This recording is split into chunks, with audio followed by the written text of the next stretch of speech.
Laurent, qu'est-ce que tu penses de l'intelligent design, donc le dessin intelligent?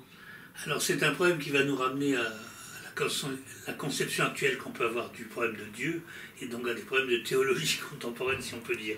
L'intelligent design, c'est une théorie qui vient d'un think tank américain de l'État de Washington à Seattle, et qui est assimilée par la communauté scientifique mondiale à la droite conservatrice américaine, donc à l'horreur, à quelque chose qui sent mauvais, si je puis dire, parce que c'est très lié à ces milieux qui ont été très anti-darwiniens pendant une époque, et qui voulaient même faire interdire dans les écoles l'enseignement de la théorie de l'évolution. Donc c'est effectivement une théorie qui part d'un souci profondément réactionnaire par rapport à la science. Mais il faut comprendre les choses, au fond, à mon avis, d'une façon qui ramène à ce que j'appelle l'hypothèse du Dieu artiste.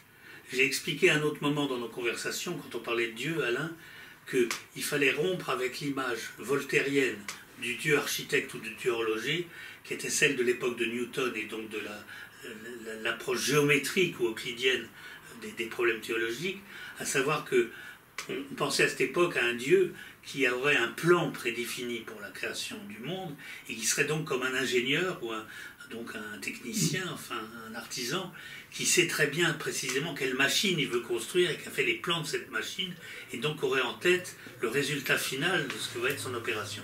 À quoi j'oppose, moi, mon hypothèse du Dieu créateur, du Dieu artiste, c'est-à-dire que comme tous les artistes que j'aime dans l'art brut ou dans l'art savant d'ailleurs, des créateurs qui m'ont montré toute ma vie que quand ils commencent un dessin ou une peinture, ils ne savent pas où ils vont et qui sont eux-mêmes surpris du résultat et que tout créateur est comme ça. C'est-à-dire que la vraie création est un processus d'improvisation permanente qui utilise les rencontres et non pas le hasard, parce que c'est là qu'on dépasse le concept de hasard et de nécessité qui a été le titre d'un livre de Jacques Monod qui a fait autorité, qu'on a beaucoup discuté il y a longtemps à Paris.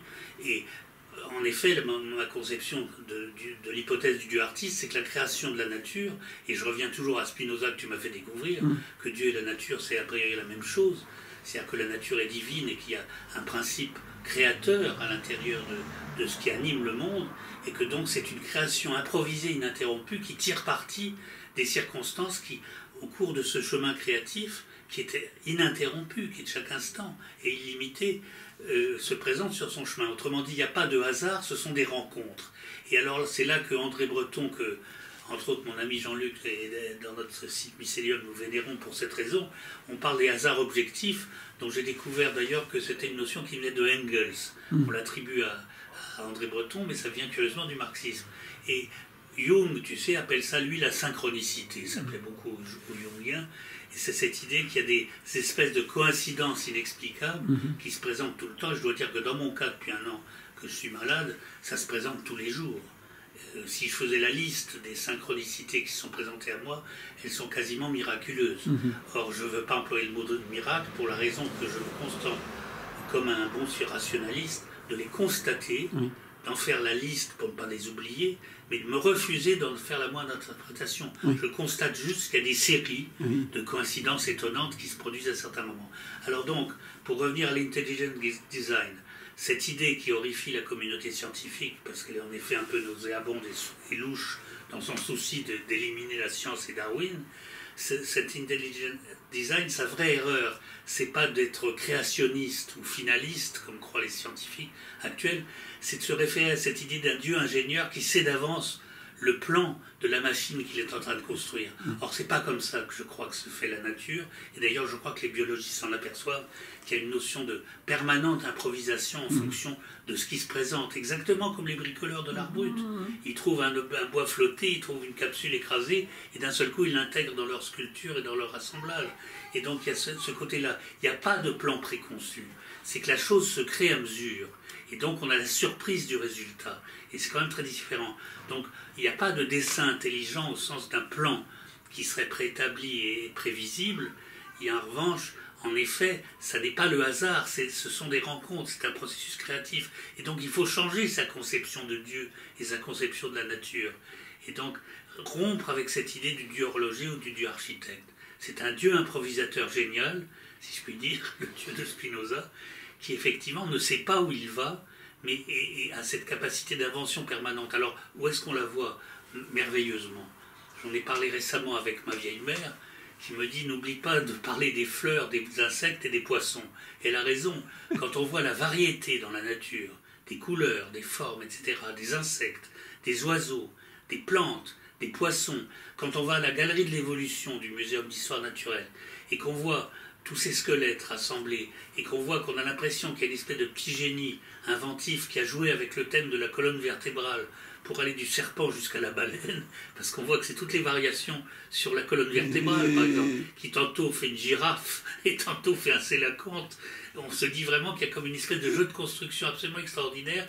Et ce qui me faisait dire, quand j'étais plus jeune, j'avais inventé une notion qu'il y avait des possibilités de départ de construction dans la nature dont toutes n'étaient pas réalisées. Et j'avais employé une expression tirée de la grammaire, parce que je me rappelais encore mes cours de grammaire, de dire que la réalité était défective. Oui. Parce que tu sais, on appelle un verbe défectif. Par exemple, on ne peut pas dire « je pleut ». Oui, tu pleut, il pleut. Donc, bien que le schéma de la conjugaison a des vides, en quelque sorte des cases vides, on ne peut pas le décliner ou le conjuguer normalement. Et bien de la même façon, on a l'impression, si tu prends la colonne vertébrale, par exemple, par tous les animaux qui existent au Muséum d'histoire naturelle, tu as l'impression qu'il y a un animal qu'on aurait pu inventer qui serait intermédiaire entre, par exemple, le chameau et la baleine. Mais il n'existe pas, parce que c'est une case vide d'une des possibilités. Donc il y a un jeu de construction de base de la création, mais on n'a pas réalisé toutes les possibilités. Et quand j'ai vu sur un ordinateur en 1989 pour la première fois le mapping des premières images numériques, ce que j'ai raconté dans une autre conversation, je crois, j'ai vu qu'en effet, il y a des possibilités de la nature ou du réel qui n'ont pas été réalisées, qui sont virtuellement possibles, mais qui sont comme des cases vides, comme si on n'avait pas réalisé toutes les possibilités intermédiaires d'une chose. Donc on a vraiment l'impression que la nature et que la divinité de Spinoza, qui crée ce monde, est une espèce de joueur qui comme ce qu'on a dit ailleurs de la création, utilise toutes les variations possibles à partir d'un certain nombre de contraintes ou de possibilités qui se présentent. Donc la notion de hasard ou de nécessité, au fond, est complètement dépassée. Il n'y a pas de hasard, ce sont des rencontres. C'est l'utilisation créative des possibilités qui se présentent.